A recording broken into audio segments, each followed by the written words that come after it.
Hi friends, welcome to செஞ்சிகே academy. இப்போ நம்ம கரண்ட் அஃபேர்ஸ் பார்க்கலாம். ஈரான் மற்றும் ஓமன் ஆகிய நாடுகளுக்கு இடையில் அமைந்துள்ள நீரிணை எது?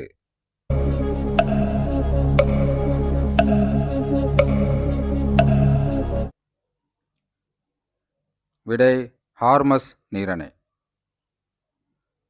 வானவில் தீவு என்று அழைக்கப்படும் தீவு எது?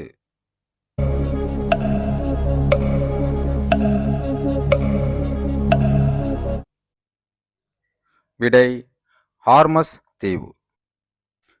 இஸ்ரேல் நாட்டின் தலைநகர் எது?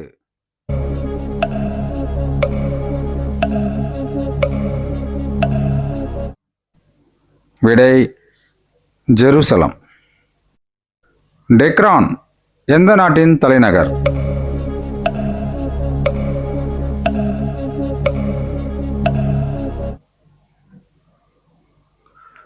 விடை ஈரான். இந்தியாவிற்கும் இலங்கைக்கும் இடையே அமைந்துள்ள ஜலசந்தி எது?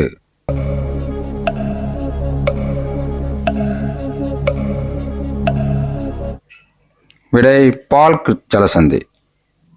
ரஷ்யா மற்றும் அமெரிக்கா நாடுகளுக்கு இடையில் அமைந்துள்ள நீரிணை, அதாவது ஆர்டிக் பெருங்கடலும் பசிபிக் பெருங்கடலும் இணையும் இடத்தில் அமைந்துள்ள நீரிணை எது?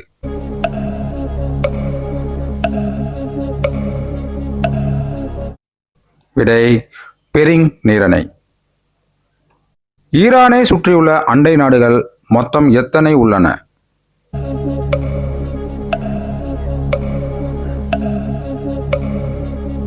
விடை 7 நாடுகள் உள்ளன. ஈரானின் உச்ச தலைவராகவும் இஸ்லாமிய சியா மத குருவாகவும் அரசியல்வாதியாகவும் இருந்தவரை இஸ்ரேல் அமெரிக்காவின் கூட்டு தாக்குதலால் படுகொலை செய்யப்பட்டவர் யார்?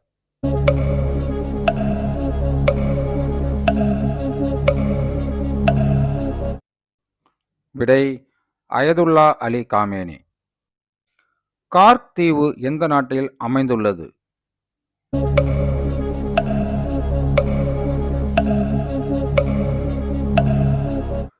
விடை ஈரான்.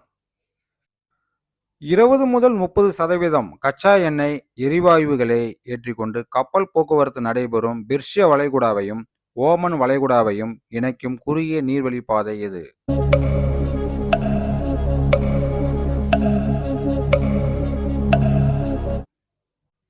விடை ஹார்மஸ் நீரிணை. ஈரான் நாட்டின் பழைய பெயர் என்ன?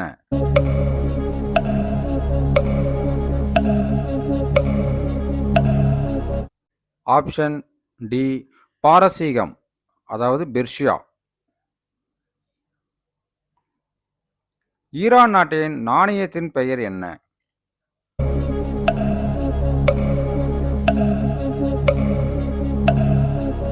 விடை ரியால். ஓகே ஃப்ரெண்ட்ஸ், இந்த வீடியோ உங்களுக்கு பிடிச்சிருந்ததுன்னா லைக் பண்ணுங்கள், ஷேர் பண்ணுங்கள், சப்ஸ்கிரைப் பண்ணுங்கள். நன்றி, வணக்கம்.